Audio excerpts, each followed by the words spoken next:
Family ബോണ്ടിങ്ങിനെ കുറിച്ച് പറയുകയാണെങ്കിൽ ഇപ്പോൾ ഇന്നത്തെ കാലത്ത് അത് പണ്ടത്തെക്കാളും കുറച്ച് കുറഞ്ഞ പോലെയാണ് കാണപ്പെടുന്നത്. Especially father mother relationship, brother sister relationship, ഒരു അറ്റാച്ച്മെൻറ്റ് എല്ലാവരും ഡിജിറ്റൽ വേൾഡിലേക്ക് ഇങ്ങനെ പോയിക്കൊണ്ടിരിക്കുകയാണ്.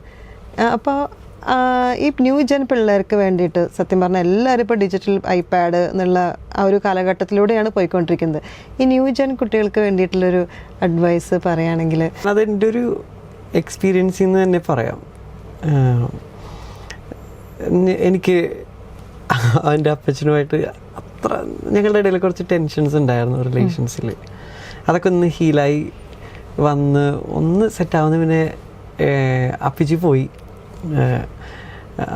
അപ്പോൾ എനിക്ക് എപ്പോഴും അതൊരു ദുഃഖമാണത്. ഞാൻ പറയുന്നത് നഷ്ടപ്പെട്ടിട്ട് റിഗ്രറ്റ് ചെയ്യുന്നത് ഞാൻ കേട്ടിട്ടുണ്ടെങ്കിൽ അത് നമ്മുടെ ലൈഫിൽ വന്നപ്പോഴാണ് അതിൻ്റെ ഒരു പെയിൻ്റെ ആഴം ഫീൽ ചെയ്യുന്നത്. എനിക്ക് തോന്നുന്നത് ഏറ്റവും അടുത്തിരിക്കുന്നവർക്കിടയിലുള്ള ദൂരമാണ് ഏറ്റവും വലിയ ദൂരം. ശൂന്യാകാശമൊന്നുമല്ല. നമ്മൾ ഒരു കുടുംബത്തിൽ ഒന്നിച്ച് ജീവിക്കുന്നു, എന്നാൽ കണക്ഷൻ ഇല്ല എന്ന് പറയുന്നതാണ് ഏറ്റവും വലിയ ദൂരം. അമ്മയിൽ നിന്ന് അമ്മായിയമ്മയിലേക്കുള്ള ദൂരമൊക്കെ കണ്ട് ഞാൻ ഞെട്ടിയിട്ടുണ്ട് അച്ഛനായിട്ട് കഥകൾ കേൾക്കുമ്പോൾ. ഇതിനൊരു സൊല്യൂഷൻ എന്ന് പറഞ്ഞു കഴിഞ്ഞാൽ സോഷ്യൽ മീഡിയ വലിയ രീതിയിൽ ഇൻഫ്ലുവൻസ് ചെയ്യുന്നുണ്ട്.